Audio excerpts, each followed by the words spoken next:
Política local. Ivan Gonçalves, Manuel Pisco e Nuno Matias analisam a atividade municipal da região. Ao sábado, às 11 horas, com repetição ao domingo, à 1 da tarde.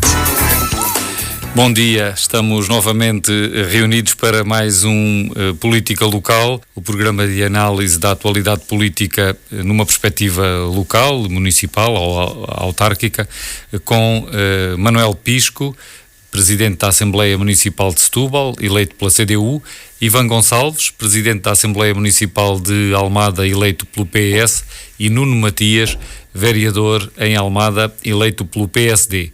Cumprimento os três, bom dia, bem-vindos, bom fim de semana também. Temos aqui dois temas para hoje, embora um deles possa ter muitas ramificações. O Orçamento de Estado. O Partido Socialista dá um não rotundo ao IRS jovem e à redução do IRC propostas pelo Governo, que estavam no programa de Governo. E um segundo tema, Amadeu Guerra é o nome para novo Procurador-Geral da República, proposto pelo Primeiro-Ministro ao Presidente da República, e é um nome que tem recolhido o aplauso quase geral, tanto dos partidos como de setores da sociedade civil.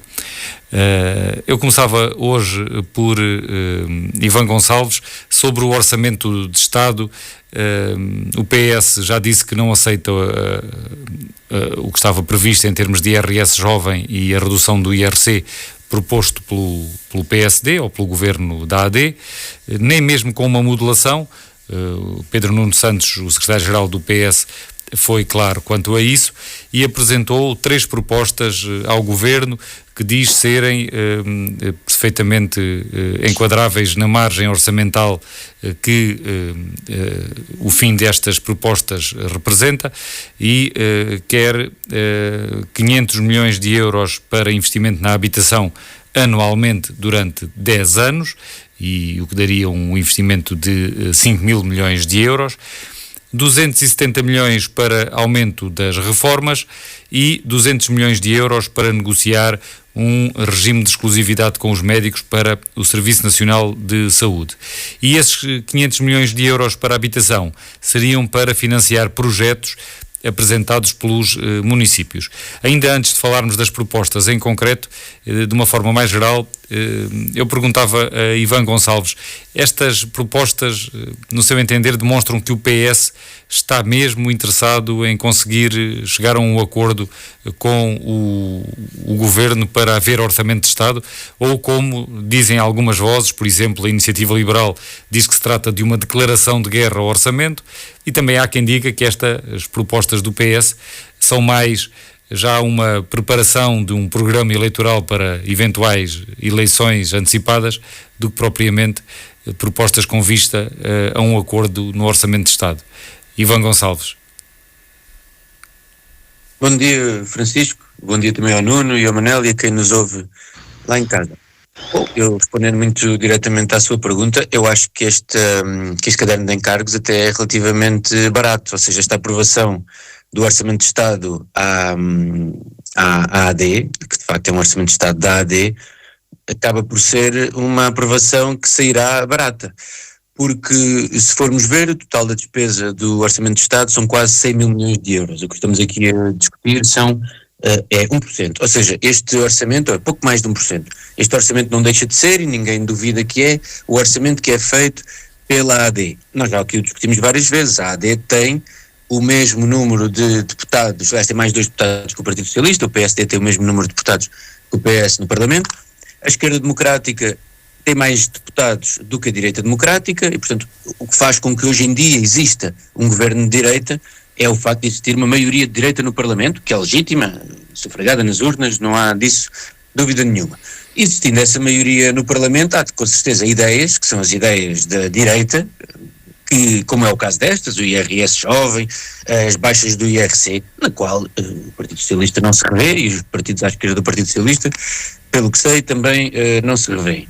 E, portanto, aquilo que o Partido Socialista está a dizer é que há 2 medidas que são injustas, são contraproducentes, descapitalizam o Estado, que devem cair, ou seja, o Partido Socialista não as aprovará, O Partido Socialista propõe 3 medidas que eu acho que todos concordamos, ou seja, investimento público na habitação. A habitação é porventura a maior crise que vivemos hoje em dia no nosso país, com especial foco nos centros urbanos.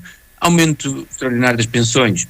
Eu acho que toda a gente percebe que as pensões em Portugal são baixas, é por isso que até já este governo fez um aumento extraordinário, é por isso que os governos anteriores, os governos do Partido Socialista, também trabalharam para poder aumentar as pensões, e 200 milhões de euros para poder negociar a carreira dos médicos, porque esse é o grande problema do Serviço Nacional de Saúde neste momento, é a falta de médicos. Portanto, as exigências do Partido Socialista para aprovar um orçamento que não é seu, são de facto 3 medidas que não têm, ou para permitir que esse orçamento seja aprovado, são 3 medidas que são minimamente, eu diria que são, não sei se são consensuais, mas andam lá próximo. E, portanto, aquilo que o Partido Socialista não pode fazer é aprovar medidas que são completamente contra aquilo que são aquilo que é o caminho que o país deve tomar na forma como cobra os seus impostos, quer às empresas, quer às pessoas. Portanto, não me parece nada, parecem exigências muito aceitáveis e acho que não vai existir grande dificuldade para que este orçamento seja aprovado. Mas, Ivan Gonçalves, independentemente de ser relativamente pacífico que estas 3 propostas possam ser consensuais, aquilo que o PS exige que o PSD e o CDS abandonem é que pode ser considerado bem mais difícil de consensualizar, porque são talvez os 2 porta-aviões em termos ideológicos deste orçamento de Estado, não é? São medidas mais liberais que o Governo tem no seu programa de Governo. E se o PS não pode aprová-las porque é contra a sua matriz ideológica, também será aceitável que o Governo não possa prescindir delas pela mesma razão, porque são a sua opção ideológica. E até porque o PS também não era obrigado a aprovar, bastava viabilizar, não é? Isto para perguntar o quê?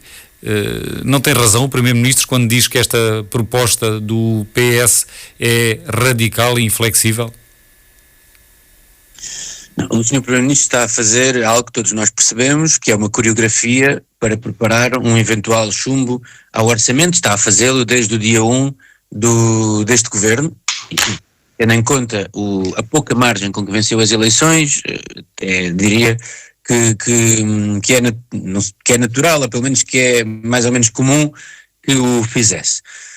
Mas não, o PSD, se quer aprovar este orçamento à sua esquerda, obviamente tem que se negociar à sua esquerda. Se quiser aprovar este orçamento à direita, aliás, estas medidas são muito defendidas pelos partidos à direita do PSD, pela Iniciativa Liberal e pelo Chega, que são os partidos que lhe dão uma maioria absoluta no Parlamento. Ou seja, a direita tem uma maioria absoluta no Parlamento, mas é uma maioria da direita, não é uma maioria com o Partido Socialista, aí não é uma maioria de direita.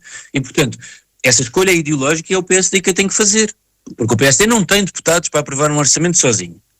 Isso é evidente. O PS o que diz é que há 1.000 milhões de euros, com os quais não concorda, em 100 mil milhões de euros. E, portanto, aquilo que diz é que se o PSD quer aprovar este orçamento com o PS, obviamente não pode incluir nele medidas que violentam o ideário do Partido Socialista. E, portanto, acho que não existe, nem sequer pode ser esperado que isso aconteça, até porque a direita tem dentro dos partidos de direita há uma maioria suficiente para aprovar este orçamento, se quiserem seguir com este tipo de medidas, que são medidas, como o Francisco já disse, e eu subscrevo, neoliberais, que descapitalizam o Estado. Essa parte sou eu que estou a dizer, não foi o Francisco que disse, mas são de matriz neoliberal, que acabam por pôr em causa aquilo que é o Estado Social e põe em causa a forma como o Partido Socialista vê as funções do Estado. E, portanto, não acho que seja um tiro no porta-aviões. Quer dizer, quem negocia tem que negociar. Se o PSD tivesse uma maioria absoluta, se os portugueses tivessem dado uma maioria absoluta, podia fazer o seu orçamento e tinha mandato para isso. Ora, não tem. O Parlamento tem, o PSD e o PS têm os mesmos deputados, e depois existem outros partidos que também podem compor estas conjugações partidárias, mas não se pode dobrar os resultados eleitorais para fazer com que o PSD tenha o apoio popular que não teve nas últimas eleições. Nuno Matias, e no seu caso, como é que viu esta primeira reunião, este primeiro frente a frente entre os dois líderes partidários? O Primeiro-Ministro disse, mesmo de viva voz, que a proposta socialista é inflexível e radical, mas ficou de apresentar uma contraproposta na próxima semana. Como é que classifica este primeiro encontro e o que é que espera para a próxima semana? Bom, em primeiro lugar, bom dia Francisco, bom dia Ivan, bom dia Manuel, bom dia aos nossos ouvintes. Aquilo que estamos a ver é aquele processo natural e até desejável de procurar encontrar aqui ponto de entendimento de um governo que, naturalmente, não tendo maioria parlamentar por si, deve tentar procurar criar pontos e tentar, junto dos diferentes grupos parlamentares e dos partidos em que estão assentes, para tentar encontrar pontos de convergência que permitam viabilizar um documento que é estratégico para o país e que é vital para o funcionamento da sociedade, do Estado e naturalmente, para o conjunto de intervenções que o Estado deseja fazer. Aquilo que me parece a mim que deve haver é um sentido de responsabilidade por parte de todos, a começar no governo e a acabar em todos os partidos, no sentido de não se fecharem as portas e haver razoabilidade naquilo que é a abordagem da construção do documento orçamental, porque reparem, o programa do governo foi ou não foi viabilizado, mais que não fosse por não ter havido uma moção de rejeição na Assembleia da República. Bom, parece que é evidente que foi, e portanto não se pode também exigir como moeda de troca ao governo que abandone tudo aquilo que está no seu programa de governo, que foi viabilizado na Assembleia e pela Assembleia, e que deite fora tudo aquilo que é a espinha dorsal de um programa que tem também uma vertente económica que assenta na criação de valor para com isso poder dar mais às pessoas. Ora, se nós queremos criar mais valor na economia, nós temos que encontrar instrumentos que induzam crescimento, que induzam confiança nos investidores e com isso possam potenciar a reprodução de riqueza. E portanto parece-me que o IRC, que é uma vertente importante, deve constar do orçamento, podendo ainda assim haver aqui uma plataforma de negociação e entendimento que, aliás, não era muito diferente daquela que tinha havido ainda no tempo da Troika entre o então governo PSD-CDS e o próprio Partido Socialista, que depois, infelizmente, logo a seguir, deitou fora esse acordo. Mas isso também se aplica à questão do IRS jovem. Parece-me que é evidente que para todos os cidadãos essa retenção de talentos em Portugal e a retenção dos jovens para evitar que eles imigrem, parece-me que é um desígnio quase civilizacional do nosso país, e para isso nós temos que encontrar aqui incentivos que permitam ajudar os jovens a fixar a sua atividade profissional, a ter acesso à habitação, a poder constituir família, a acrescentar razões para desenvolver uma política demográfica em que a natalidade ajude também a crescer o país e a sociedade. E portanto parece-me que anda mal o Partido Socialista a impor como condição que aquilo que são vetores essenciais do programa de governo que a Assembleia da República não rejeitou, ponha como moeda de troca deixar-se cair pura e simplesmente estas propostas. E portanto o PS anda bem quando apresenta propostas que devem agora ser discutidas e negociadas, e portanto parece-me que o Primeiro-Ministro Luís Montenegro demonstrou sentido de responsabilidade de dizer que, analisando as propostas do Partido Socialista, irá apresentar uma contraproposta na próxima semana. É o processo habitual e desejável. Andará mal o Partido Socialista se for inflexível a tentar barrar o programa do governo, pelo menos aquilo que são os seus alicerces, podendo-se dosear, apesar de tudo, a intensidade num processo negocial que é desejável. Uma última nota que eu parece-me que é importante, porque quem nos ouve certamente também sente isso na pele. Eu não ouço ninguém na rua e na opinião pública a querer eleições. Toda a gente vive um momento em que defende que a economia não está mal, antes pelo contrário, até estamos com indicadores económicos acima das projeções iniciais. O Estado tem vindo a desenvolver um conjunto de medidas e o Governo tem tomado a iniciativa legislativa.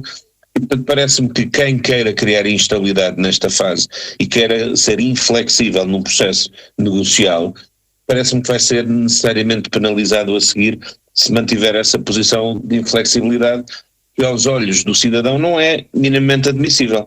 Da mesma forma que não seria admissível se o Governo fosse inflexível e não estivesse disponível para negociar, porque, como disse o Ivan e eu concordo, se não há uma maioria parlamentar evidente para o processo de decisão orçamental, tem que haver negociação, isso é evidente, e é fundamental que todos estejam disponíveis, sabendo nós que há aqui alguns partidos que têm demonstrado alguma irracionalidade na abordagem.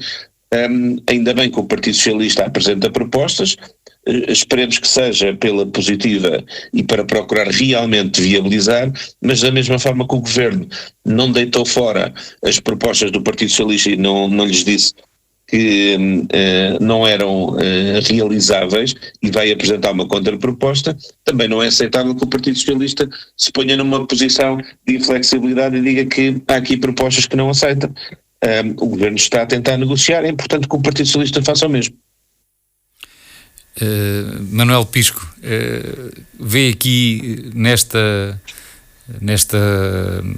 desfecho da primeira reunião uma declaração de guerra, ou acredita que continua a haver toda a possibilidade de haver um entendimento entre estes dois maiores partidos ou as duas maiores forças políticas, considerando que do lado do Governo há dois partidos, para um acordo no Orçamento de Estado? Bom dia a todos. Sim, eu acredito em tudo e até nisso. O que me parece é que nós estamos a assistir à necessária encenação de uma simulação de negociação. São muitos anos, mas é a encenação de uma simulação de negociação que é necessário fazer, porque não há uma maioria e, portanto, é preciso que os dois partidos da área social-democrata, não lhes estou a chamar sequer sociais-democratas, façam alguma coisa, porque o regime que temos não é verdadeiramente social-democrata, é um regime de mercado liberal, desregulado, e o regime social-democrata é mais um compromisso entre o mercado, a economia de mercado, e um compromisso, um contrato social que garante desenvolvimento social. E não é isso que temos no nosso país, e isso é de há muito tempo, não é agora de um governo só, mas são da mesma área, até no plano internacional, isso é fácil de entender. Então não têm muitos motivos, têm que procurar quase alguns pontos de desencontro, e aquele do IRC, do IRS que o PS tinha colocado, e eu estou de acordo, quer dizer, aquela questão de estar a reduzir os impostos, que é uma tese meramente liberal, reduzir os impostos para que a economia, por um ato de mágica, comece a desenvolver-se, quando em todos os países da Europa praticamente, quando nos próprios Estados Unidos, a capital do capitalismo, não é? O que se está a colocar é taxar mais as grandes fortunas, não é? Ir aos oligarcas do capital financeiro, buscar mais algum, porque é imoral, socialmente imoral, que a acumulação de riqueza que se está a produzir e a acelerar esta produção de riqueza a nível mundial, com os Estados Unidos à cabeça, e a isto discute-se buscar mais rendimento por impostos às grandes fortunas. Aqui achamos ainda que estamos numa fase, é a irlandesa, a liberdade para a implantação das empresas, algum crescimento, implantaram-se lá as multinacionais, mas o desenvolvimento social da Irlanda ficou em baixo. Não é esse tipo de social-democracia que o PS pode querer, nem o PSD julga que quer. Agora, os pontos de divergência que são encontrados, primeiro o IRS também. O IRS já está demonstrado, antes de ele começar a ser aplicado, está demonstrado que ele não é justo, não vai fixar os jovens ao país para não os deixar sair para o estrangeiro, não beneficia, tanto a maior parte dos jovens que podem ser atingidos por essa medida proposta pelo PSD, afinal de contas têm que optar para não ser prejudicados pela medida que já estava em vigor, que vinha do governo do Partido Socialista. Que grande medida, vejam lá. A do IRC está por provar que seja dinâmica para a economia e que traga mais emprego, mais resultados, e aliás, há provas suficientes que não acontece assim, infelizmente, não é só essa a facilidade para estimular a economia, não acontece, e há apenas mais acumulação de lucros nos grupos financeiros e nos grupos económicos de maior dimensão. Tem sido assim. Agora, depois deste primeiro encontro, Pedro Nuno Santos, ou o Partido Socialista, anunciou mais 3 questões. É preciso negociar qualquer coisa mais, ou seja, quer dizer que talvez não seja difícil arrumar a questão do IRS e do IRC, e então é preciso levantar mais os 500 milhões para a habitação, 500 milhões para as autarquias, e a propósito disto, a questão do PRR tem muito peso aqui e está um pouco atrasado. Deixem-me pôr aqui uma notícia, aqui entre parênteses, que vem a propósito. Setúbal é o terceiro município, a terceira entidade com mais aplicação de fundos do PRR. A seguir ao município de Lisboa e ao município de Oeiras, é o município de Setúbal com 150 milhões já atribuídos. Mas, só na área da habitação, o que estava previsto, aquilo que está planeado, vai até aos 300 milhões em Setúbal. Portanto, pode haver mais atribuição. Mas, incluindo universidades, incluindo outros grandes beneficiários finais, o município de Setúbal está em terceiro lugar. E o Partido Socialista está apresentando uma proposta para a habitação, porque é insuficiente, de facto. Se cumprir o planeamento do PRR, quer o que estava feito pelo Partido Socialista no governo anterior, quer este que está agora, ainda é insuficiente para ter uma taxa de habitação pública que seja suficiente para acalmar a especulação do mercado e propiciar habitação condigna. Mas a proposta do PS também não é para resolver tudo num ano, é em 10 anos. Esse montante de 500 milhões. Sim, claro, então, só essa flexibilidade já dá, mas quem é que pode recusar uma proposta destas? Não é? Daqui a 10 anos, qual é o governo que está? Qual é o primeiro-ministro que está? Enfim, só com uma proposta destas, dá logo para perceber, olha que grande dureza. Não é dureza nenhuma, é uma proposta muitíssimo elástica.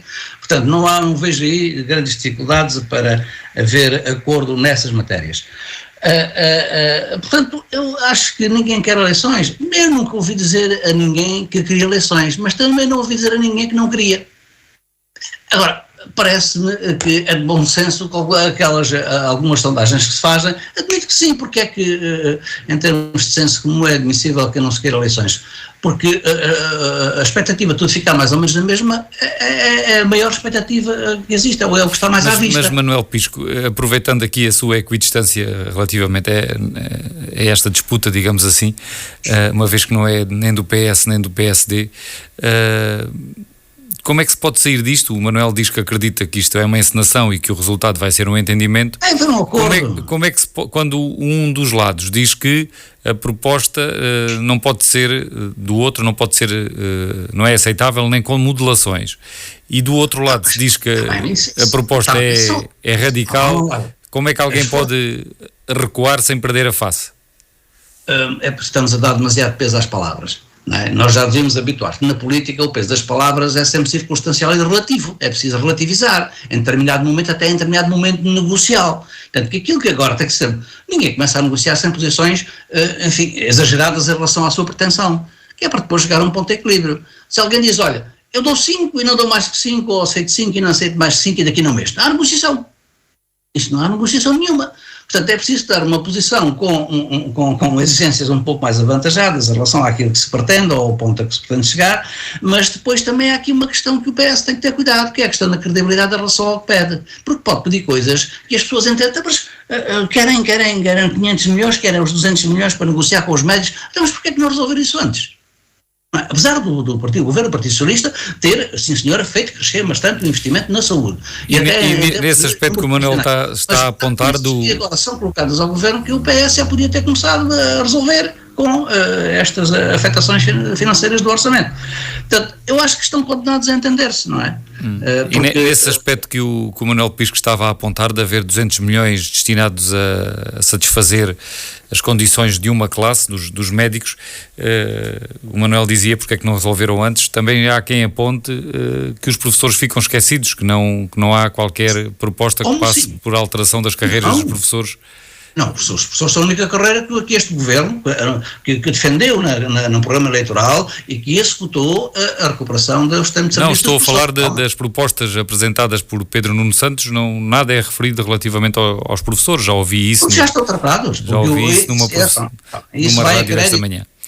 Isso vai a crédito do governo do PSD. Resolveu essa questão e, portanto, a carreira dos professores foi tratada. Foi tratada a recuperação do que estava congelado, mas é preciso torná-la atrativa para garantir que não há centenas de milhares de alunos com pelo menos uma disciplina sem professor, não é? É preciso ainda... O passo dado pelo PSD, pelo governo do PSD, foi grande. foi grande, até em termos de peso no Orçamento de Estado. E é tão grande que permite agora que o Partido Socialista, ou os outros partidos, outras forças políticas, digam, bom, tem os outros que ficaram esquecidos, eu tenho os médicos, e depois os médicos têm os enfermeiros, e depois até os oficiais de justiça, e depois então os outros funcionários públicos, toda a gente ficou com o tempo em atraso, atenção. Bom, Portanto, Manuel, vamos então passar para o Nuno Matias, ainda voltaremos a falar, o programa ainda tem apenas cerca de meia hora.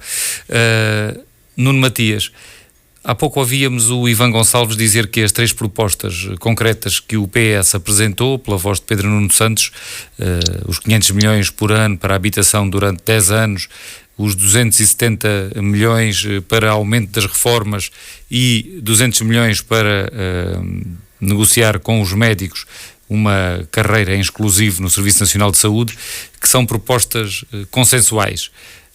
Concorda com isso?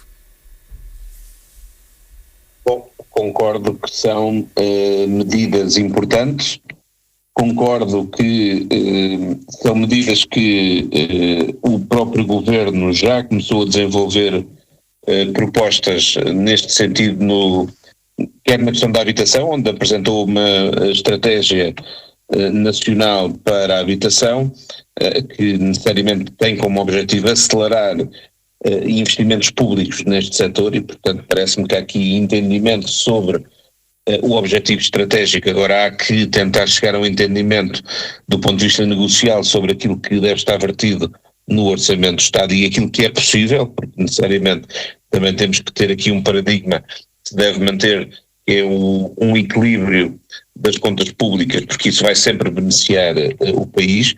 A questão das pensões, onde o próprio Governo, como o Ivan também disse, já tomou uma série de medidas e, portanto, parece-me que há aqui entendimento. E na questão da valorização das carreiras, parece-me que não há paralelo de um Governo que em tão pouco tempo, e tendo chegado há tão pouco tempo, tenha conseguido já estabilizar tanto e tantos problemas que estavam pendentes, que vão desde profissionais de segurança, funcionários de justiça, já tivemos agora esta semana um acordo com enfermeiros. Portanto, necessariamente os médicos também é uma carreira fundamental que deve ser valorizada, mas voltamos ao mesmo, tem que haver aqui um princípio de equilíbrio e de sustentabilidade das propostas, porque não faz sentido dar agora com uma mão para daqui a 2 anos, face à insustentabilidade do lado da despesa, estar a tirar com as duas, como já aconteceu no passado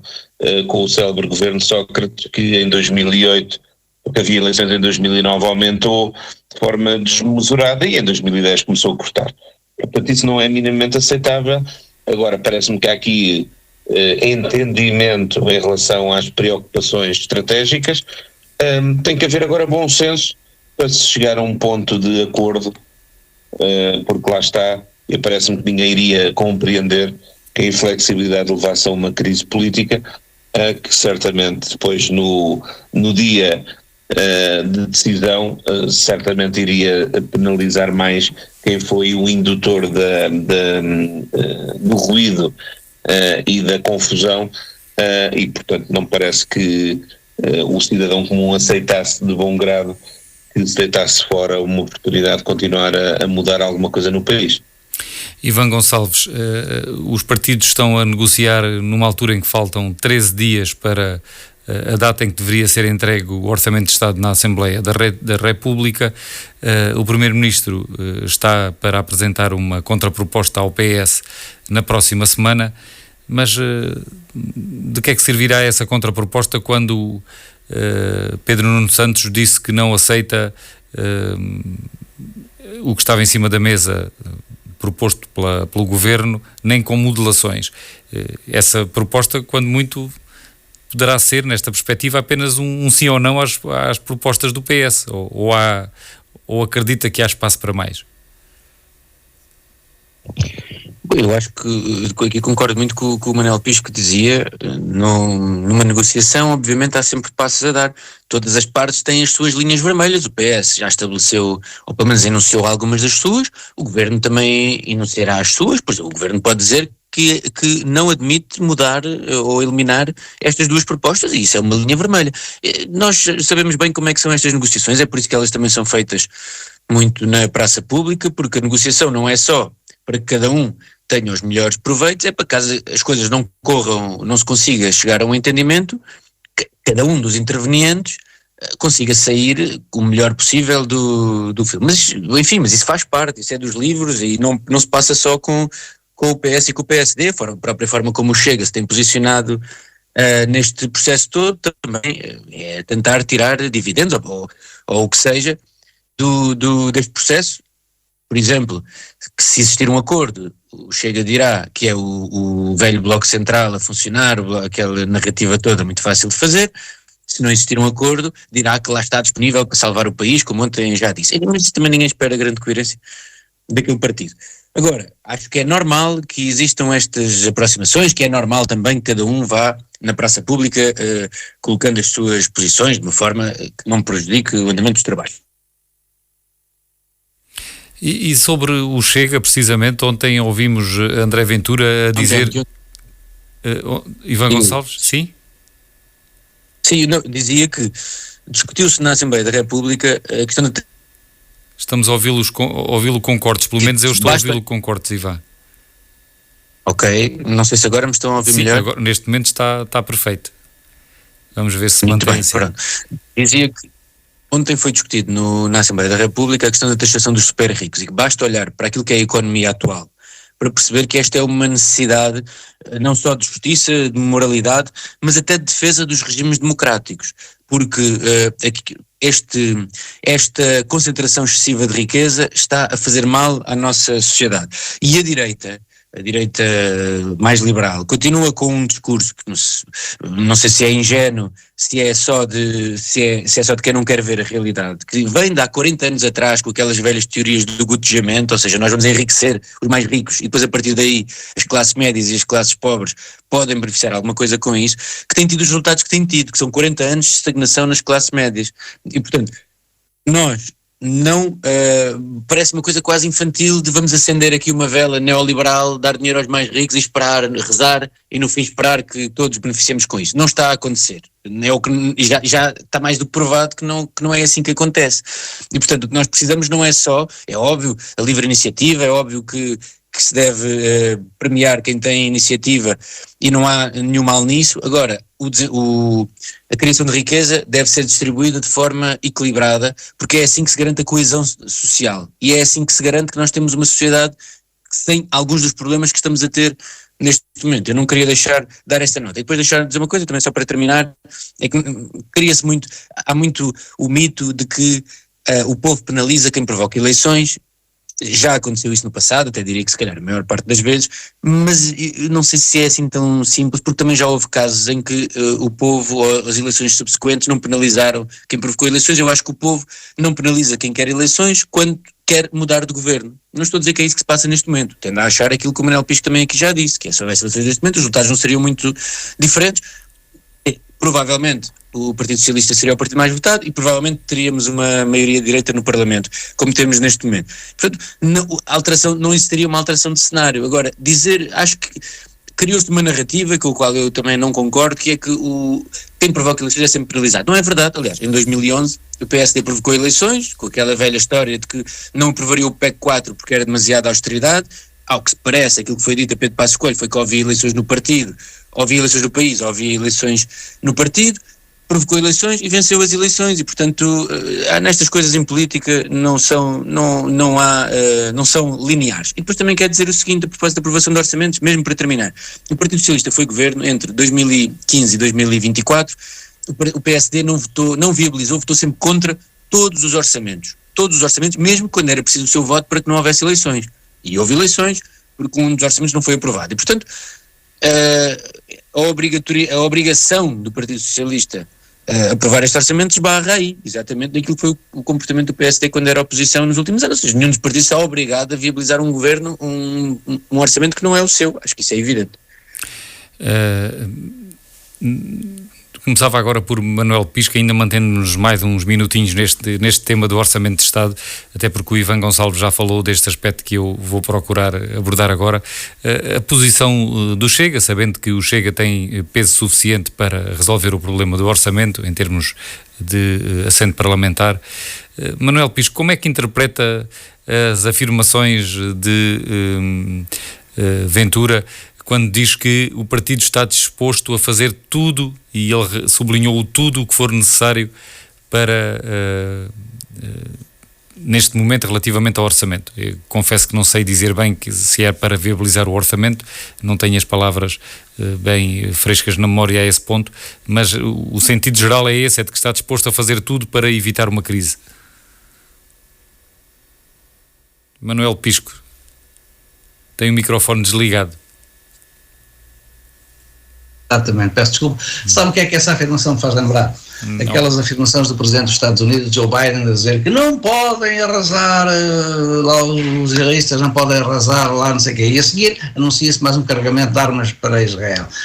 É o mesmo tipo de declarações. E entretanto vem o Secretário de Estado dizer que nem pensem que os Estados Unidos vão abandonar Israel agora ou alguma vez.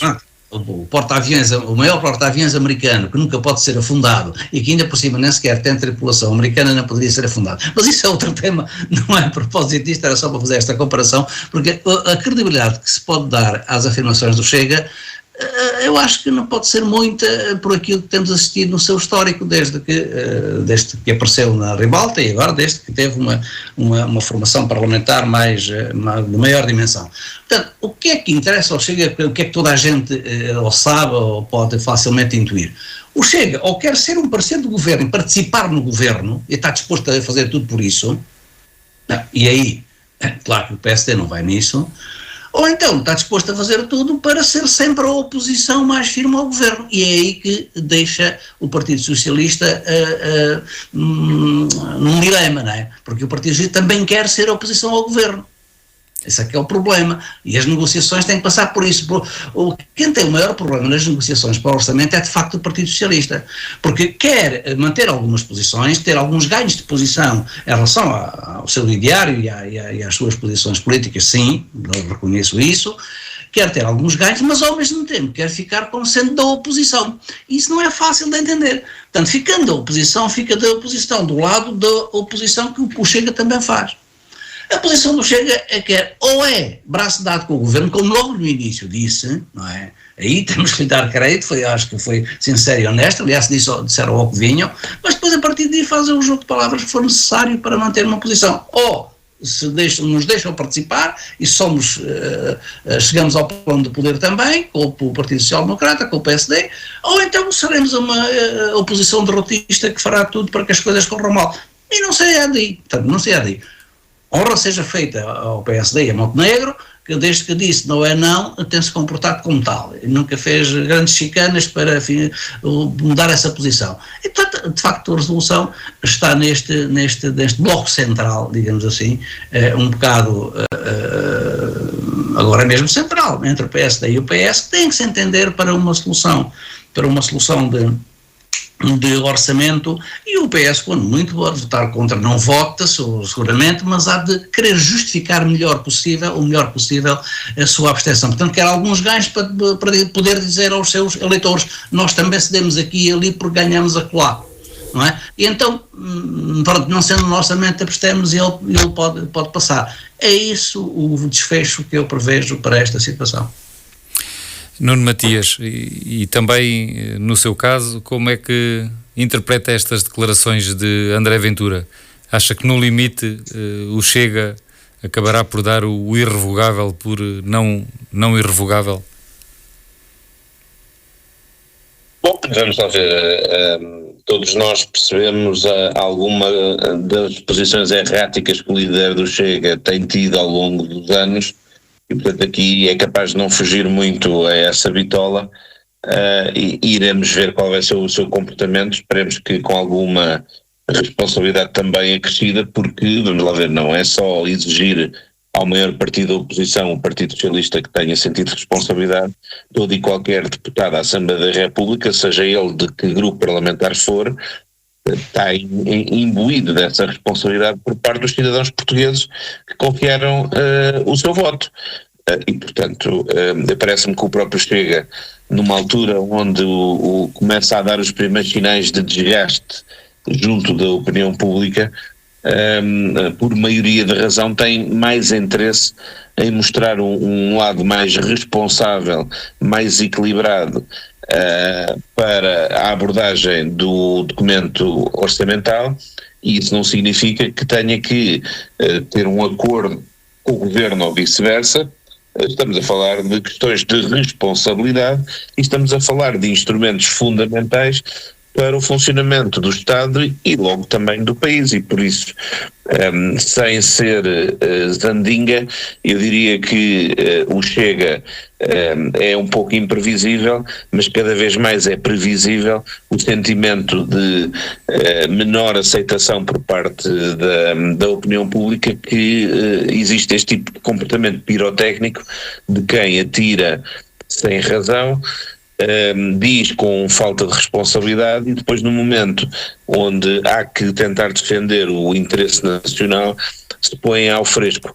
Portanto, eu acho que esta posição um bocadinho populista, para não dizer demagógica e irresponsável, que o Chega muitas vezes apresenta, penso que tem momentos onde perderá mais se colocar fora de jogo e mostrar também alguma inflexibilidade. E aí o Governo também tem que ter alguma posição de equilíbrio, porque deve falar com todos os grupos parlamentares, porque todos eles têm a sua representatividade e todos eles devem ser ouvidos. Isso não significa ter acordos de incidência parlamentar ou de governação com quem quer que seja. Há que perceber a geometria parlamentar que exige que as decisões sejam construídas para que se criem essas maiorias de decisão. Isso faz todo o sentido. Agora, parece-me que cada vez menos existe paciência por parte do eleitor e do cidadão para este tipo de comportamentos um bocadinho erráticos e irresponsáveis. Ivan Gonçalves, para encerrarmos este tema do Orçamento de Estado, já falou sobre as declarações de André Ventura, mas eu fazia-lhe esta pergunta. Estas últimas, de que o Chega está disposto a fazer tudo no âmbito do Orçamento de Estado, condicionam o Partido Socialista? Não, eu diria que o grande problema de André Ventura é que, como o foco está colocado nas negociações entre o PS e o PSD, o Chega deixa de ser notícia. E o Chega vive de ser notícia, de ser tema de conversa. E, portanto, e depois há outro fator adicional. Eu tenho a convicção que o Chega não tem interesse nenhum em fazer parte da solução de governo, que seja ele qual for neste momento, porque percebe que isso faria com que parte do seu capital de queixa com que não pudesse capitalizar com os problemas que invariavelmente existirão. E, portanto, aquilo que o Chega quererá, tem que se demonstrar disponível, mas ao mesmo tempo tem que tentar ser oposição, como diziam há pouco aqui os meus colegas. Não quer dizer que não possa aparecer como o partido que é responsável, porque aí, e é esse discurso que André Ventura está a preparar, é para salvar uma situação de emergência em que não há orçamento, e o partido Chega, aí, mantendo-se na oposição, ao mesmo tempo demonstra que é flexível o suficiente para aprovar um orçamento e não deixar o país ir para eleições. Obviamente todos nós sabemos que não existe ali nada de... O único sentimento que percorre as ações deste partido é tentar ter ganhos eleitorais, independentemente daquilo que se disse na véspera. E, portanto, eu acho que é apenas isto, é um pensamento tático, tentar ter o máximo de ganhos possíveis com a situação.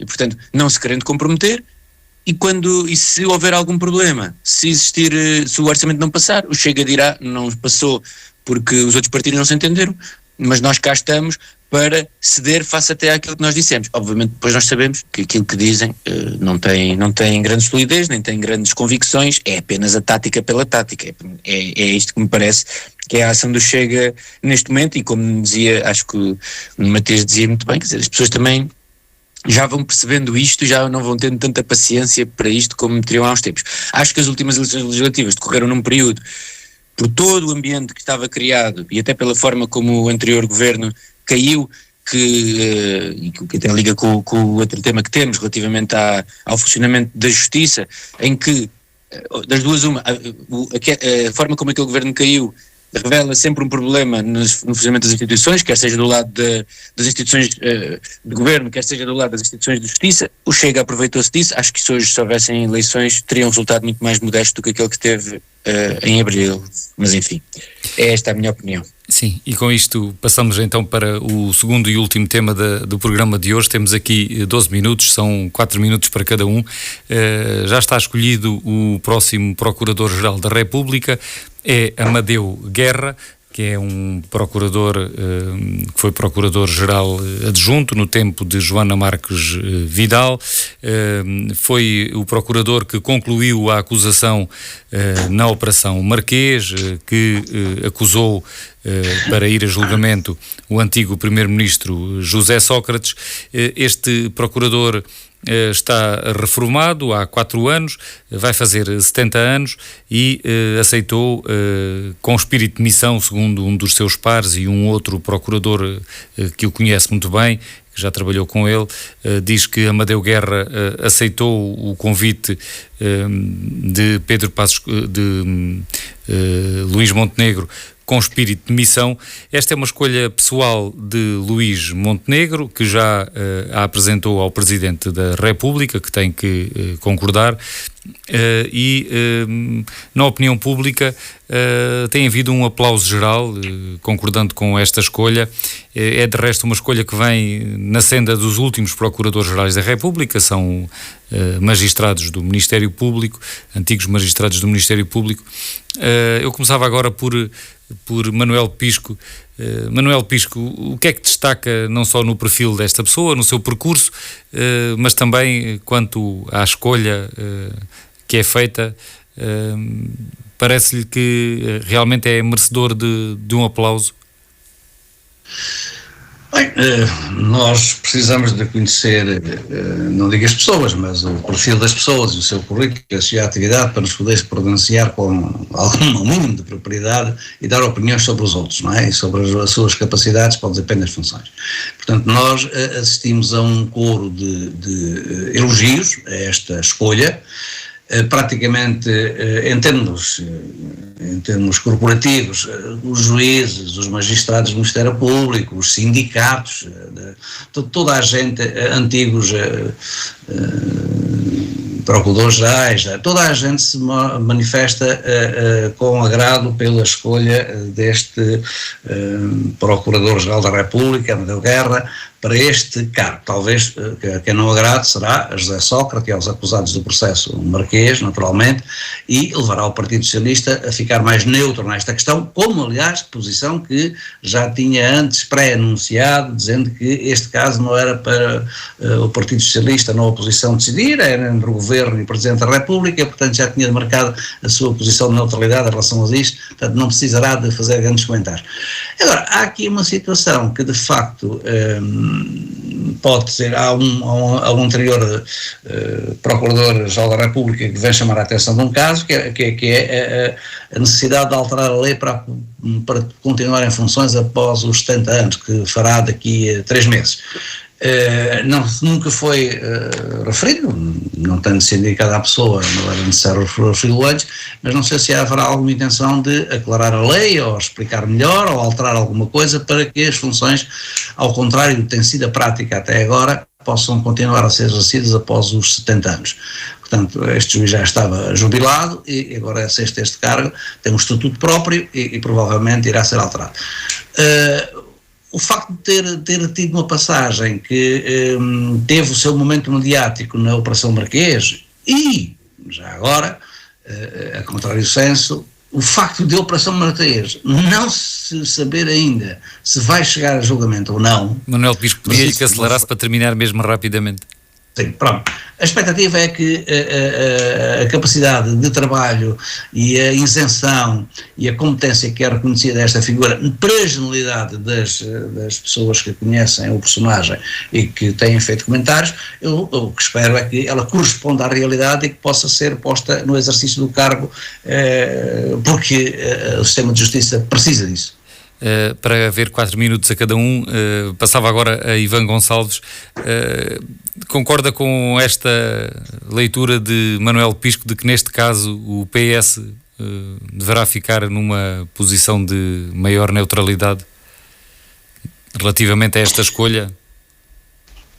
E também sobre a escolha em si mesmo, sobre esta opção, o que é que tem a dizer? Acho que não preciso aqui dos 4 minutos, digo apenas o seguinte: acho que o Partido Socialista já tinha dito muito bem, esta escolha é feita pelo Governo e é validada pelo Sr. Presidente da República. Não, é óbvio, o Governo, é um bom princípio, é que fale com os partidos da oposição. Eu não sei o nível de profundidade desses contactos. Acho que os procuradores da República são um bocadinho como aos melões, não é? Como às vezes nestas funções, que é, vamos ver o que é que vai acontecer. Não tenho sequer dados, nem tenho conhecimento sobre a forma como a competência ou não de Amadeu Guerra para exercer o cargo. Aquilo que nós percebemos, claramente, é que quanto mais depressa esta substituição for feita, melhor, porque Lucília Gago demonstrou não estar minimamente à altura do cargo, quer do ponto de vista da sua competência, quer do ponto de vista da forma como comunicava para o público. A percepção da forma como a justiça funciona também é importante para que se faça justiça, ou seja, a publicitação da forma como essa justiça se faz, e portanto acho que esta substituição é mais do que desejada. Agora, se Amadeu Guerra é a pessoa indicada ou não, enfim, acho que não há muito a dizer. Tem uma experiência que é vasta. É verdade, o Manuel Pisco dizia muito bem que nem sempre com grandes resultados práticos, mas esse é um problema. Eu acho que nós dificilmente conseguiríamos encontrar algum magistrado do Ministério Público que não conseguisse, ou não encontrássemos esta falha, porque na verdade me parece que esse é um dos problemas do Ministério Público. Há muita indiciação e depois pouca acusação na prática, materialização daquilo que são as acusações que supostamente existem em relação a quem prevarica ou não é? Porque depois não se consegue sequer perceber isso, mas acho que neste momento vamos ter que esperar para ver, e espero muito sinceramente que Amadeu Guerra esteja à altura das suas funções, porque bem que precisamos de um Procurador-Geral da República que o faça bem. É um dos problemas que nós temos no Portugal democrático, acho eu, é a forma de funcionamento da justiça. A questão da idade de ir para além dos 70 anos para si não é relevante?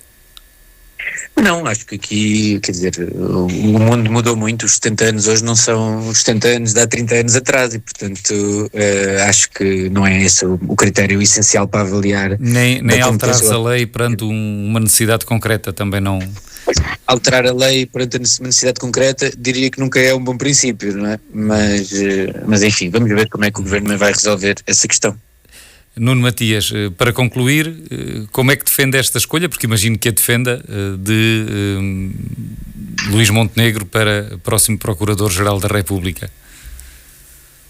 Bom, a minha grande defesa é que, apesar de não ter feito parte, como é óbvio, do processo de escolha, é a análise que é feita pela reação da sociedade quase de forma unânime e transversal, no sentido de aplaudir a opção, relevar o percurso profissional, dedicado, independente, bastante assertivo de Amadeu Guerra, e que vem trazer, esperemos nós, também aqui alguma capacidade de contextualizar a intervenção da PGR, porque, e eu isso concordo com aquilo que já aqui foi dito anteriormente, há que também saber comunicar com a sociedade para enquadrar aquilo que é a ação da justiça, naturalmente continuando a valorizar um procedimento judicial que tem que ser absolutamente rigoroso, independente e sem qualquer tipo de freios naquilo que é a defesa de um Estado de Direito e da legalidade. Dito isto, bom, eu, por aquilo que vejo nas avaliações transversais da sociedade, parece-me que a escolha foi claramente positiva e traz também, há quem já tenha falado no facto de ser uma pessoa com mais experiência e com uma faixa etária mais avançada, isso às vezes pode ser importante para tentar criar aqui um patamar de enquadramento, de experiência, de visão sobre a justiça, que tenha esta parte também pedagógica de enquadramento, que só pode valorizar a ligação da justiça com o cidadão e, sobretudo, acrescentar o sentimento de justiça, que é isso que muitas das vezes também não é tão valorizado, nem é tão sentido por parte dos portugueses. E, portanto, não tendo feito parte da decisão e, naturalmente, acompanhando a análise sobre o perfil da pessoa em causa, acho que as reações transversais e um bocadinho por todo o espectro da sociedade portuguesa e político também, parece-me que a escolha só pode ser encarada como muito positiva. Manuel Pisco tinha o microfone ligado, mas presumo que não era porque quisesse dizer alguma coisa. Ou quer ainda acrescentar algo? Não. Sim. Eu desliguei porque estava aqui a fazer ruídos. Sim.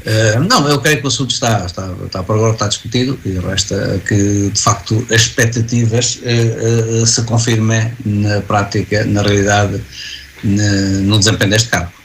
Eu aproveito ainda, porque ainda temos aqui 2 minutos para fazer mais uma pergunta ao Nuno Matias, que aliás também fiz ao Ivan Gonçalves, que é a questão da idade.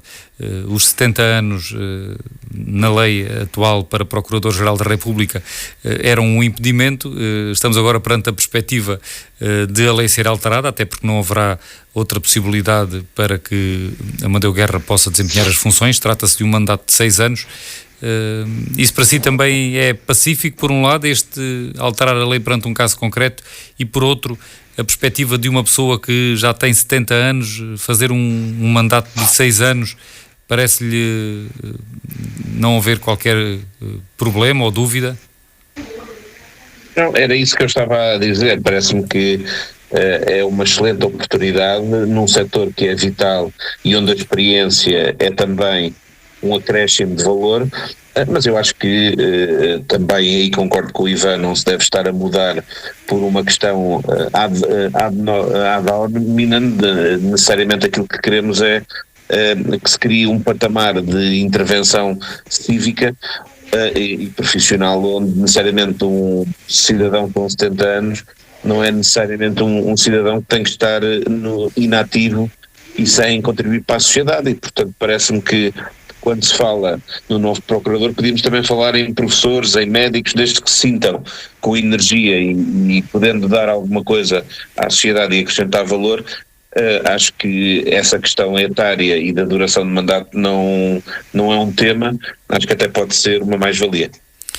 E assim chegamos ao final de Política Local deste sábado, com Manuel Pisco, Presidente da Assembleia Municipal de Setúbal, eleito pela CDU, Ivan Gonçalves, Presidente da Assembleia Municipal de Almada, eleito pelo PS, e Nuno Matias, Vereador em Almada, eleito pelo PSD. Voltamos de hoje a 8 dias.